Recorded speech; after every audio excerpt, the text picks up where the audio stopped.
You can be handsome, you can be intelligent, you can be successful, but if you don't know how to influence emotions, you'll never be unforgettable. A hard truth. Women aren't addicted to appearance. We men are. Women are addicted to experience, and there's a structure behind it. Since ancient times, there have been men who enchanted women without saying a single word. Men who left a trail wherever they went, who generated fascination, who provoked desire, who made women question themselves for days after a simple exchange of glances or a simple conversation. These men weren't born with a gift. They mastered an art that Machiavelli described with other words geared toward political power, but which fits perfectly with the power of seduction. In this powerful video, I'll share Machiavelli's 5 hidden laws, adapted for the modern game of conquest, with practical psychology, real-world examples, and exercises for you to practice and see the results with your own eyes. These laws will transform you into the kind of man who leaves a mark, not just a presence. But first, I need to warn you of something. Use all this knowledge I'm about to share with you responsibly, because after this, you won't go unnoticed. You'll definitely never be the same. And I don't want you to break any hearts out there. Law 1. The pleasure of mystery. Never be an easy book to read. She's not addicted to answers. She's addicted to unresolved questions, to poorly explained sensations, to stories that end with ellipses. The man who understands this discovers a power that can't be bought, can't be faked, and can't be trained in a weekend. It's the power of being inexhaustible. While the world rushes to show itself completely, the true seducer understands that his strength lies precisely in what he elegantly hides. It's what he doesn't say that captivates, not what he declares. Machiavelli wrote that men respect what they don't fully understand more than what they can decipher. That's why mystery is the new irresistible. Because mystery activates a primitive part of the brain, the nucleus accumbens, responsible for generating dopamine, the same substance released by addictions like gambling, drugs, and sex. A woman faced with a predictable man may even feel secure. But security isn't desire. Security is lukewarm. It's repetition. And nothing is less addictive than that which doesn't surprise. The curious thing is that today's culture has pushed men toward exactly the opposite. They've taught that the way to win a woman is to be transparent, to tell everything about themselves, to reveal their pain, hobbies, traumas, dreams, codes of conduct, right from the first date, as if complete sincerity were proof of worth. But this premature surrender doesn't generate connection. It generates boredom. Because a woman, when she finishes reading a man, closes the book and looks for another who still has pages to reveal. The mysterious man, on the other hand, understands that each interaction should leave a wanting more feeling. He never bears himself emotionally all at once. He offers fragments, layers, snippets of himself, but never the complete version. He tells a story, but doesn't reveal the ending. He answers lightly, but implies there's more behind the answer. Not out of fear of opening up, but because he understands that mystery is the fuel of fascination. This doesn't mean playing a character. Being mysterious isn't about being cold, distant, or unapproachable. It's being strategically selective. It's choosing the right moment to reveal, and the right moment to leave it hanging. It's mastering the art of suggestion. Because the female brain, unlike the male brain, connects more with what it can imagine than with what is delivered. A man who speaks with intention and pause, who leaves uncomfortable silences and ambiguous smiles, communicates more than 1,000 unnecessary words. Imagine a scene. You're in a bar. The conversation flows. She asks, "And what was your childhood like?" The average man says, "Oh, it was hard. My father abandoned me. My mother worked really hard. I was almost dumped 3 times, so I appreciate every achievement today." It sounds profound. It seems sincere, but it's a long shot. It's over. He's already revealed himself. Now, consider the same scene with a man who understands the game. She asks, he smiles slightly and says, "Let's just say it was enough to teach me never to depend on applause." Silence, look, smile, and the conversation continues. What does she do? She stores that answer like a loose piece and begins to search for other pieces to put the puzzle together. This is where the addiction begins.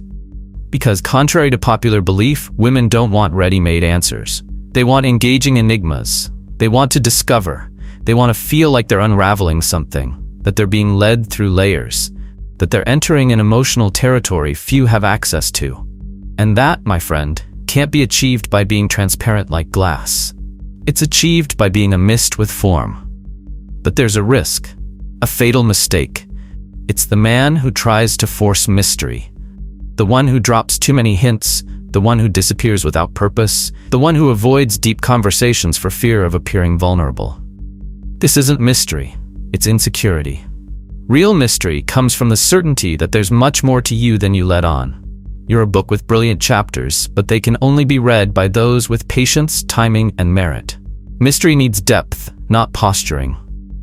So practice the art of leaving questions hanging, of answering with intention and pause, of being sincere but never complete, of sharing real moments but never giving away all the behind-the-scenes details, of showing that there's a whole universe within you, but that only a part of it is available at that moment. Make her feel like you're just scratching the surface, because that will make her want to dive in. And above all, never over-explain.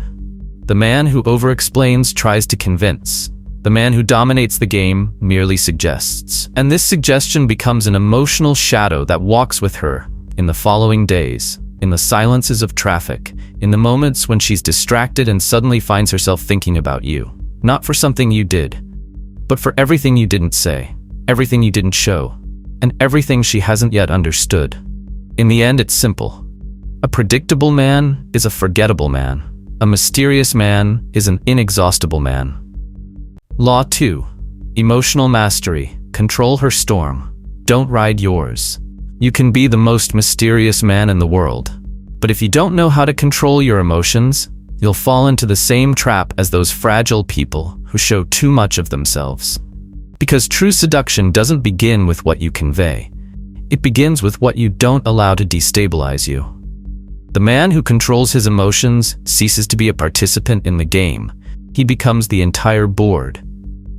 Machiavelli said that the prince must learn not to be good when goodness threatens his survival. It seems cruel at first glance, but read it again. It's not about being bad. It's about not being emotionally naive. A man who gives in to impulse, who reacts intensely to every gesture, who needs to reaffirm his position or respond to every provocation, doesn't seduce, he begs for attention. And begging, even when disguised as intensity, is emotionally repellent. The common mistake lies in the idea that being a good catch means being emotionally available, sensitive to everything, understanding at all times. This view has turned men into emotionally naked versions of themselves, confusing presence with neediness. They extinguish themselves, trying to ignite the other. They respond instantly, give in immediately, react anxiously to any change in her mood. And by the time they realize it, they no longer have any perceptual value, because there's no tension where there is total predictability. And without tension, there is no desire. Women don't fall in love with someone who hands their heart over on a platter. They fall for someone who demands respect before offering intimacy. They don't want someone who reinforces their every emotional step, but someone who imposes a center, a stability. What truly attracts them isn't exaggerated understanding. It's magnetic resistance. It's the calm of a man who, even in the face of her emotional chaos, remains impassive. Present, yes, but unshakable. And this firmness isn't arrogance. It's emotional power. It's knowing you don't need to enter her storm to validate what she feels. It's being able to listen to an attack without reacting like a child. It's saying, I understand how you feel, but that doesn't change who I am. This kind of posture doesn't create rejection. It creates attraction, because she realizes you're a man with a center of focus, and that center isn't for sale for female approval. That's where true emotional mastery is born. Not reacting when everyone else reacts. If she disappears for 2 days, you don't panic, you don't demand it, you don't send that pathetic forgot me message. You understand the game and respond in the right time, with elegance, irony, or even silence if necessary. Because a man who responds too quickly is trying to quell his insecurity. The one who responds in his own time is, in fact, revealing power. But more than controlling his reactions, the true master of seduction learns to guide hers. He observes carefully. He understands the type of subject that makes her vibrate, the tone of voice that makes her relax, the touch that makes her melt. He identifies the emotional points that ignite her curiosity, her traumas, her desires. And, like a silent strategist, he begins to activate these buttons with precision. He's not the man who talks a lot. He's the one who speaks correctly. He's not the one who gives random gifts. He's the one who offers a sure presence. He's not the one who constantly tries to justify himself. He's the one who makes it clear that his time is precious and that she needs to get into his rhythm. And the curious thing is that by doing this, he doesn't become less seductive. He becomes magnetic, because for a woman, a man who is emotionally reliable is also sexually irresistible. But be careful, being emotionally reliable isn't being robotic. It's having internal control, not external coldness. The mistake pseudo-alphas make is thinking that ignoring, blocking emotions, or feigning superiority is a sign of strength. It's not. It's a facade. Emotional mastery isn't the absence of feeling. It's the intelligent management of feelings. It's knowing when to feel, with whom to feel, and how far to allow emotions to influence your behavior. This balance is rare, and that's precisely why it's so valuable. A woman who finds a man like this understands, even if unconsciously, that he's different. That he's the kind of presence who doesn't bow to a compliment, nor despair in the face of a crisis. He's a pillar, a harbor, a mirror that reflects but doesn't break. And here's the cruelest detail. When she meets this type of man, she wants to win him over, because he becomes the challenge, the prize. What needs to be deciphered, not what needs to beg to be seen. The tables are turned, and when the tables are turned, the addiction begins. Law 3. Alternating vice. Give heaven for a night and disappear the next day. Stability excites, but fluctuation is addictive. This is the key that separates the man who is remembered fondly from the one who is urgently desired. Because there is a brutal difference between liking someone and being overcome by doubt about when or if you will see that person again. The first makes you smile, the second keeps you awake at night. And that is why the true master of seduction is not available all the time. He alternates. He pulses like an emotional drug with variable effects. The human brain is programmed to seek patterns, but it is addicted to unpredictable rewards. It's the same mechanism that keeps someone glued to a slot machine for hours, even when losing money, because at any moment the reward could come, and if it comes again, it will be as pleasurable as the last time. This activates the dopamine system, the chemical of anticipation. The brain enters a state of expectation, of hunger, of desire. And if you understand this, you stop trying to impress all the time and start using silence as a weapon. Machiavelli said, "Men are more attached to those who provide them with occasional benefits than to those who offer everything all the time." It's a law of power, but also a truth of conquest.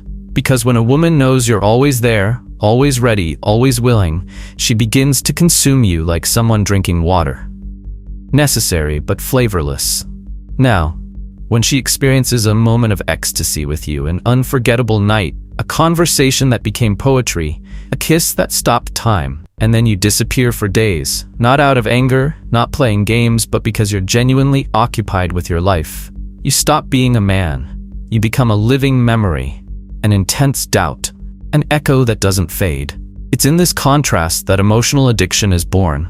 Because you showed her what you're capable of offering. You took her to the top of the mountain. She tasted your world. She felt the impact of your presence. But then, she came down alone and began to wonder, will he come back? Was that all there was to it? Did I do something wrong? Does he feel the same way? And that's when she starts reviewing your every gesture, every phrase, every look, trying to find clues.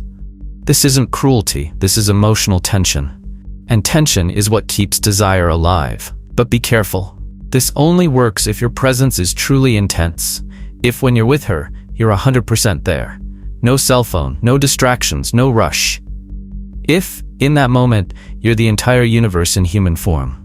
Because it's this emotional peak that makes absence unbearable. It's this excess of presence that turns silence into anguish. If you're lukewarm when you're there, disappearing will only be relief. Therefore, the real game is one of strategic surrender and withdrawal. And this isn't manipulation, it's priority. You disappear because you're focused. You distance yourself because you have a purpose. You don't disappear to test, to provoke, to pretend. You disappear because you have an empire to build. And the time you dedicate to her isn't charity, it's choice. This turns the tables. It creates scarcity, and everything that's scarce gains value. She begins to understand, even if intuitively, that being with you is a privilege. That you in her life is a rare experience. That your disappearance means you have a life, not that you're playing a game. And that's the secret. Making your absence feel less like punishment, but rather a reminder that your presence can't be bought with anxiety. It needs to be earned, day after day. The biggest mistake modern men make is trying to maintain a woman's interest with excessive messages, constant validation, and guaranteed presence. They believe that if they're always there, they'll be remembered. But the opposite happens. They become part of her emotional furniture. They're there, but she no longer feels anything. Meanwhile, the man who appears in bursts, sometimes with overwhelming presence, sometimes with silent disappearances, turns each appearance into an event. And this affects something even deeper, the sense of urgency. Because a woman starts to act differently when she doesn't know when she'll see you again. She gives herself more. She talks more. She wants more. She feels she needs to savor every second with you because there's no guarantee of replacement. And that's when the intensity of the moment grows exponentially. Because there's nothing sexier than someone who could leave at any moment and yet chooses to stay. But for this to truly work, you need to be emotionally aligned. The fragile man tries to disappear for effect and comes running back because he can't stand the emptiness. He disappears with guilt and returns thirsty. The solid man, on the other hand, shows up when he's ready. He disappears with ease. He returns when there's space. He doesn't feel bad about being busy.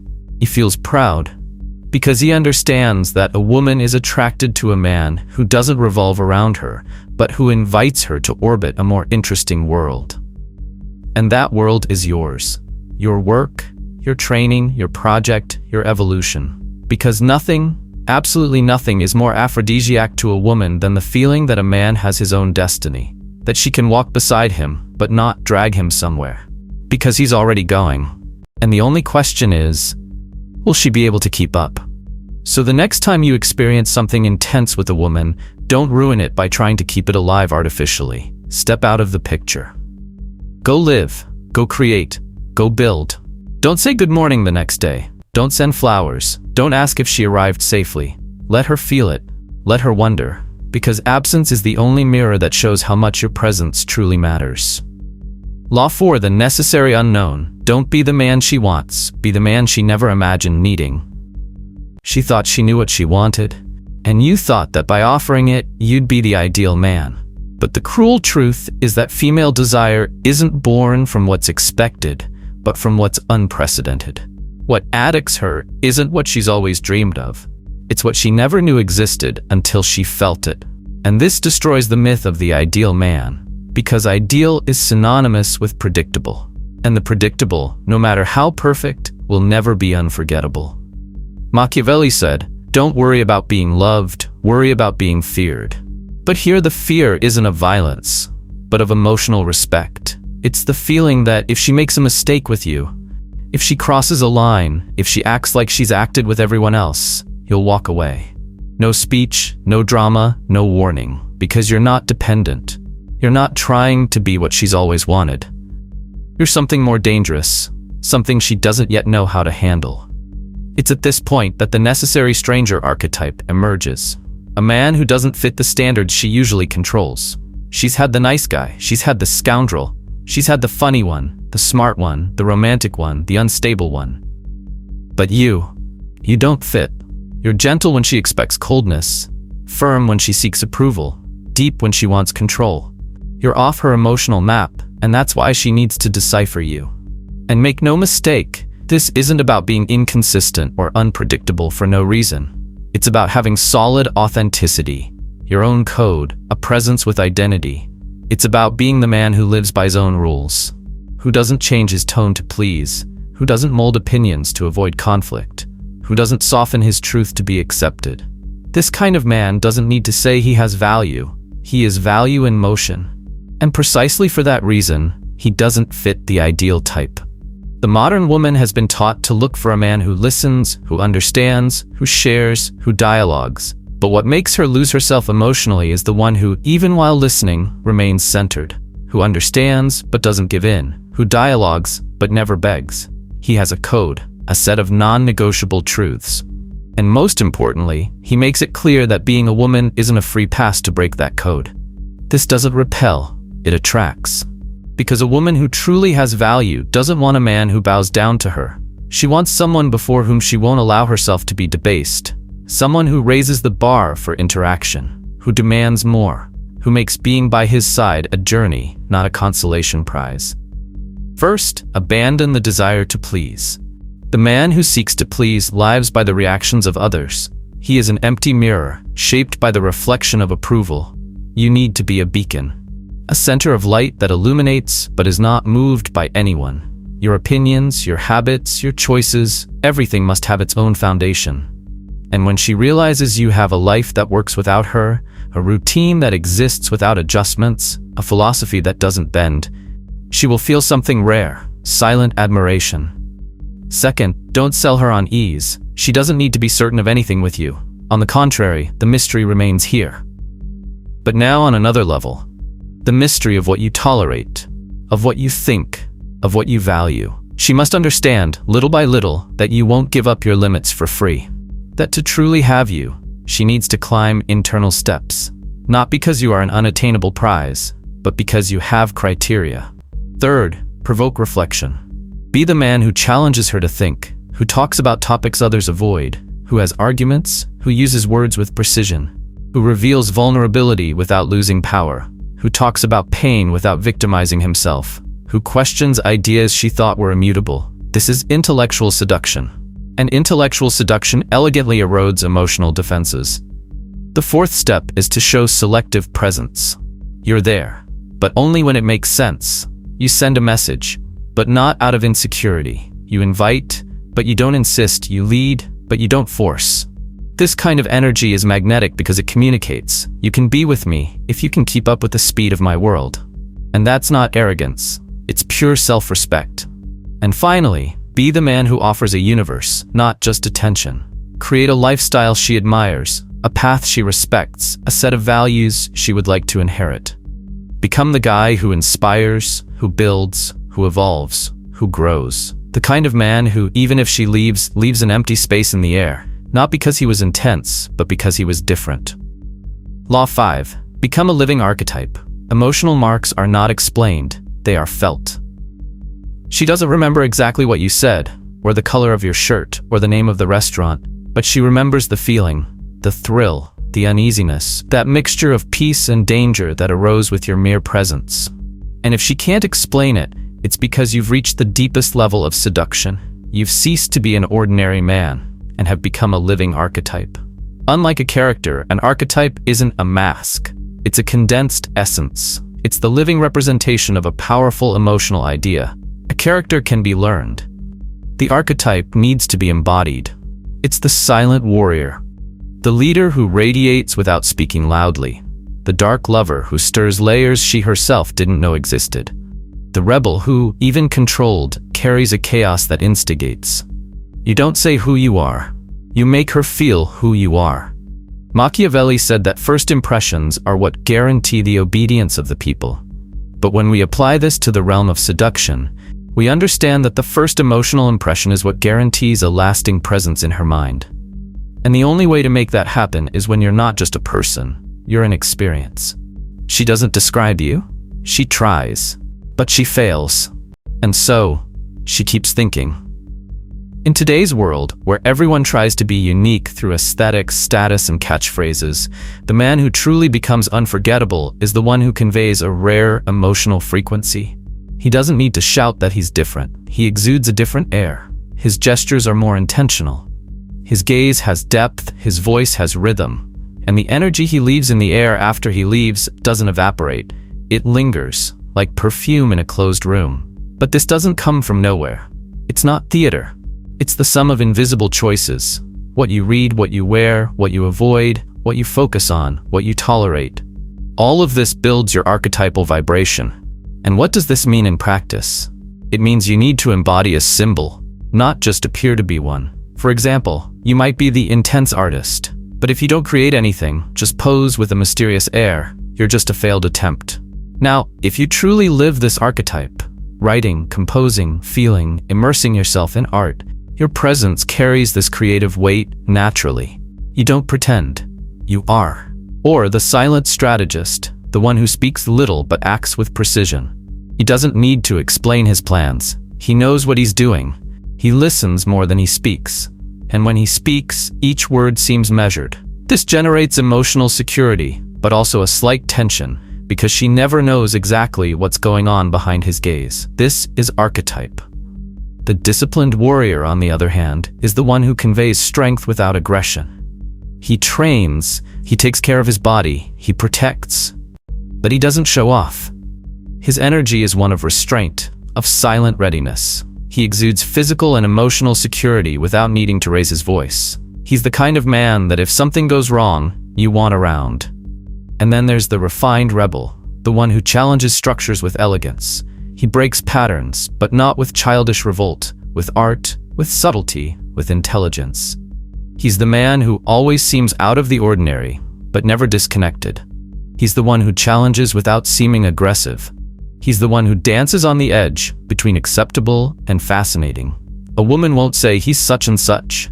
She'll say, I can't explain it, but there's something about him. And that's what you want to hear.